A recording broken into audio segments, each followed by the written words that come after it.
Alright, good evening guys, it's Jeff the Godless Scummer, back again, doing another video. First of all, a couple of apologies right off the bat. I'm a little under the weather at the moment, so this isn't the greatest delivery, or if I cough or sneeze during this video, I apologise. Second of all, I've never done a movie review as a video before, so if this sucks, I apologise profusely. But I felt I wanted to do something different because I mentioned that I've covered a lot of, so we say, YouTube shenanigans over the last month or so, and I wanted to do something different because I got sick of it. So what I thought I'd do is review a movie today, and really just maybe give my thoughts on it really more than anything. The movie I'm going to be reviewing is the Joker movie, which I went to saw earlier today. I took a few notes, but nothing really serious to make this. First of all, I'm going to get the warnings out of the way. There's a couple of warnings I've got to give. Number one, there will be spoilers in this video, okay? This video will contain spoilers. So, if that's going to be an issue to you, maybe don't watch this video. Warning number two. Warning number two is maybe my only real criticism of this movie, and that's something to do with the soundtrack. It's been sort of mentioned before already, but there is a song by a certain Gary Glitter in the soundtrack, and yeah, I'm disgusted by the idea of this guy getting a paycheck from this movie. I really am, or getting a paycheck whatsoever. So I'll say that the particular scene in the movie that is used was good, and I'm just trying to separate art from the person for a moment. It's a good piece of music, but if that's a problem to anyone, I totally understand. And that's that. Okay, so those are the two warnings you've had about this. If either of those are going to be an issue to you now, I suggest don't watch any further. If you don't want spoilers or anything, you're uncomfortable about it, don't watch any further. If you want to come back and watch this video after you've seen the movie, I get it, but those are your warnings, okay?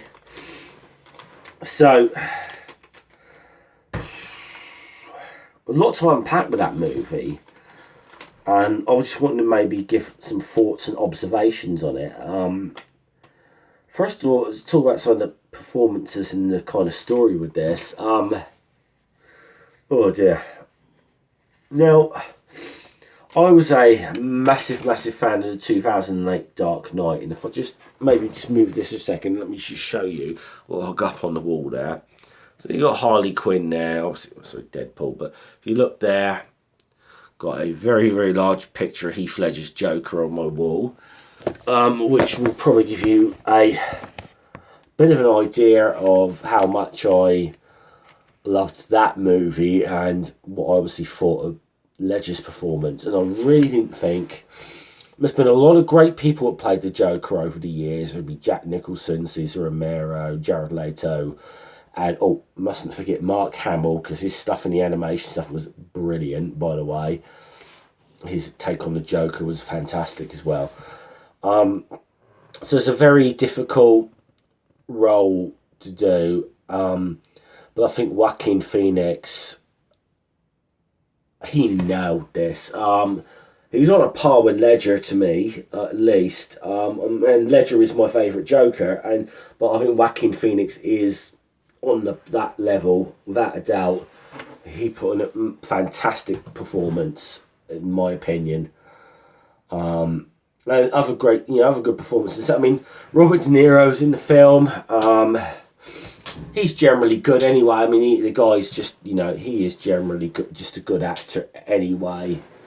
He's, I suppose, for lack of a better term, you could call him the antagonist, even though he's not really a bad guy by any stretch of the imagination. But it's a complicated story, and there's a lot to unpack with this. As I said, there's going to be spoilers, but I'm going to try not to get too deep into the whole story and give the entire movie away. There was just some notes I made on this. Now, I don't know that I've ever seen this sort of addressed in a movie before, and I had to sort of even look this up to. It's called the pseudobulbar effect, and it's maybe, that term is never used in the film. This is a kind of term for people that might have a neurological issue with certain emotional responses that are uncontrollable. For example, like laughing hysterically in, just for almost no reason in a lot of respects. So it's kind of hinted that the character Arthur, who eventually descends into being the Joker, may suffer from that. So that's interesting. So I don't know that I've ever seen that portrayed on film before. Whether it did it justice or not, I don't know, because I don't really know too much about the condition in a lot of respects, but I think it was good to put that in. I guess a lot of my critique of the movie is going to come from a lot of criticisms I've seen online, really, especially from, so we say, the left, political left, which I'm very much a part of. I'm seriously a part of the left. But I've seen some criticisms from kind of my side of the camp, which I don't feel are very fair to this movie. And I get the feeling that those criticisms I've heard generally are coming from people who haven't really watched the film, would be my guess on that. For example, right, there's been the allegation that this film makes light of mental illness. That's not the impression I came away from this movie from. I did not get that impression at all. I felt it treated the subject with a lot of respect. It may not have necessarily got everything right, I don't know. I'd like feedback on that. But I don't feel that it was disrespectful in any way, shape or form. I felt it treated the issue very, very seriously. And, for example, it could be argued that part of Arthur's dissension into what he became, the monster he became, was partly due to the fact that funding was cut, so he couldn't get his medication that he was on anymore. That could be a point that could be argued with that film. There's so much, like I said, to unpack with this. But also say for those on the left, why you'd have an issue of film that actually kind of somewhat addresses the issue of class antagonism, I don't know. Now, somewhat of a backdrop to this, the story of this. It's not part of necessarily the main story. And the Joker, would even say himself in this kind of film that he's not really interested in this kind of movement or whatever that's grown off the back of him. But this movie does look at class antagonism in a way. And it's kind of set in a backdrop of the late 70s, early 80s. I think it's 81, I think this movie's set in. But the situation is in Gotham City that there is a massive economic recession going on, and as these things tend to do, that they are hitting the poorer people, the working classes, the underclasses, whatever name you want to give. They are ones being hit hardest with this, and that the rich people are the rich people are just getting wealthier and better off, and the poor people are suffering for the austerity and paying for the crisis. Hey, this is something that I think anyone on the left could identify with this, and I think maybe some of the objection kind of becomes from the fact that this antagonism it explodes and expresses itself in maybe not necessarily the best of ways. I mean, it's kind of mentioned in the background that there've been a lot in the background. It's not really a major part of the plot, but it's been mentioned in the background that there's been a massive garbage workers strike that been going on for a number of months in Gotham during this film. It's kind of like a background thing, and but as the sort of film develops, and to get again, like I said, I gave you the spoiler warning, so you've got no excuses at this point. In part of the film, in the Joker, really, when he kills his first people, or the people he kills, that he kills three wealthy stockbrokers who work for a company called Wayne Enterprises. Hey ho, I'll get to the Wayne connection in a bit. And they were just dicks on this train or whatever, and they were kind of antagonising him to the point where he just snapped, and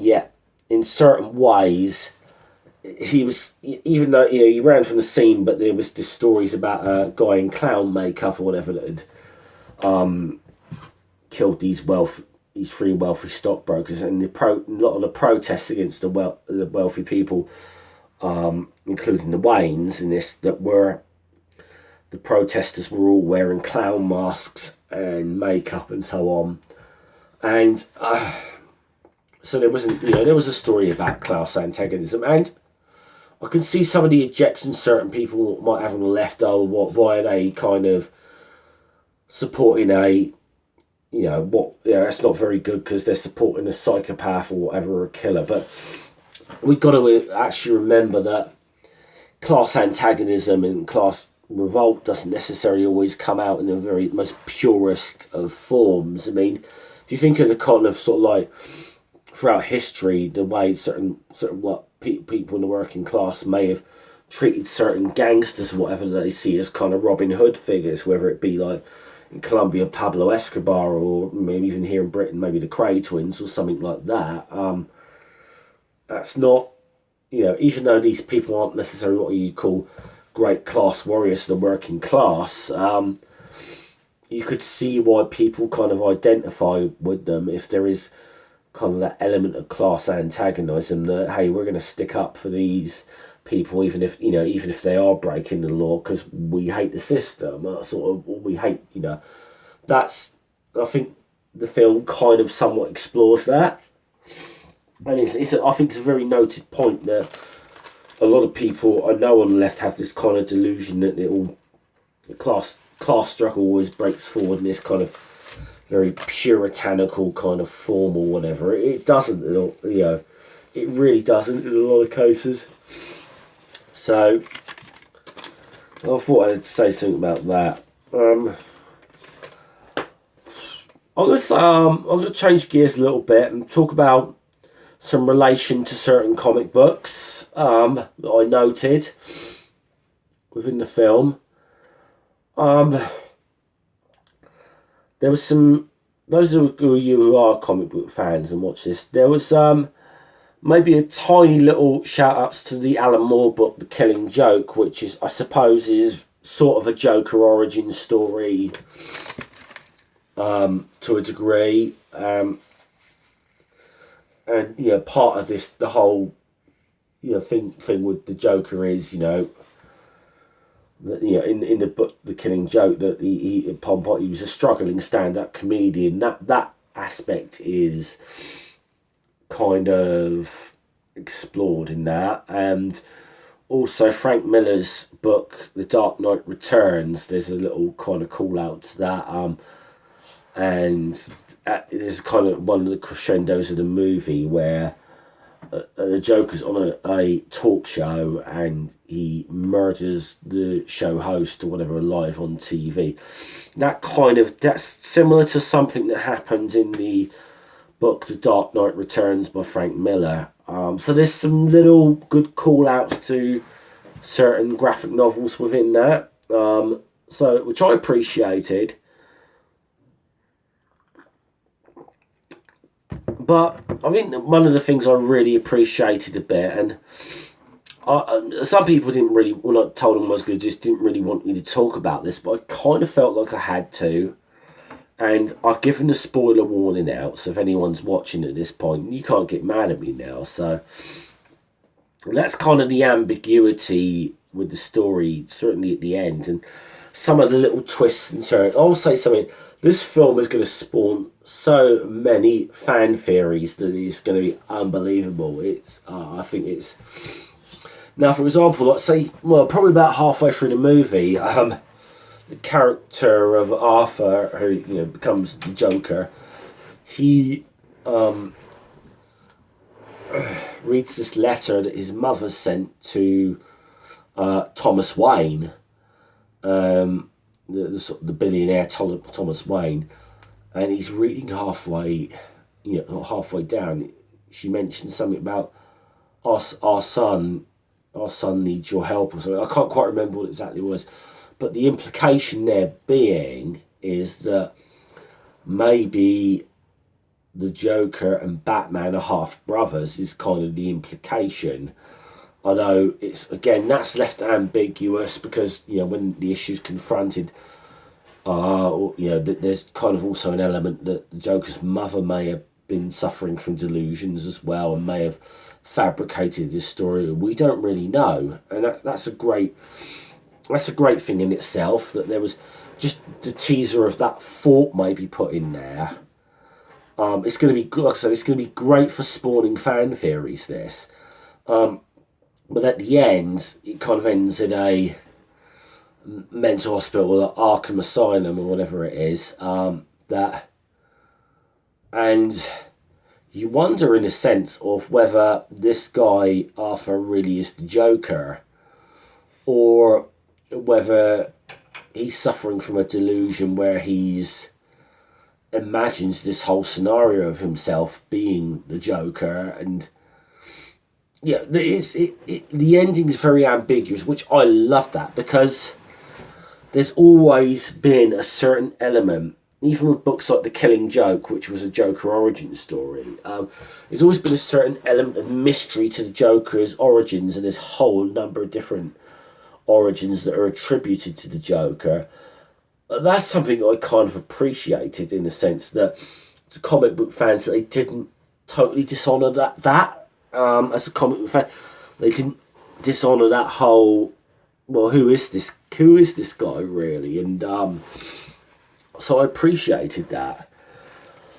I'll say overall, this movie's one of the best movies I've seen in a long time. I don't think you need to be a fan of comic book movies to see this and then get something out of it. I mean, I made a comment to someone earlier that I think this film has probably more in common with Greek tragedy than it has with comic book films. It is quite a tragic story in a lot of ways, and you can find yourself, empathising with the Joker in a lot of ways that, you don't necessarily think he's a good guy. It's no clue. The guy's a psychopathic monster in a lot of respects, but you can empathise with his character and what he's gone through, and that's, I think, was very clever the way that was done. And again, the performances were fantastic in this film. Joaquin Phoenix, he nailed this character, he really did. Whether there be any more, whether there be any sequels, I don't know. Probably, I don't think there should be. It was interesting because I did see an interview because I wanted to, when I did some research for video, I wanted to get a little bit into this. I listened to an interview with Joaquin Phoenix and the director of this film. And it's really weird that because a lot of people who played the Joker, like Heath Ledger, Jack Nicholson, or whatever, said that they went into some very, and Jared Leto also said they went into some very, very dark places emotionally to pull this character off. And Joaquin actually said that he didn't quite so much. I mean, he not maybe as much as others have done, but yet he's pulled this off brilliantly. And the director of the film did actually say that one day, it won't be for a long time, but one day maybe he will answer some of the questions and some of the fan theories that might be put forward about this film. But I don't think that will be for a long time yet. Whether he'll do that or not. So okay. Like I said, I never reviewed a film before, so I hope that was okay. I can't recommend this movie enough to people. It's a great film in my opinion, and that's all I can really give on it, because I'm not someone who really reviews movies. But I wanted to do a change of pace, especially after all the stuff I've done on my channel in the last month or two. Okay, I've been Jeff, the Godless Scummer. See you all later. Salute.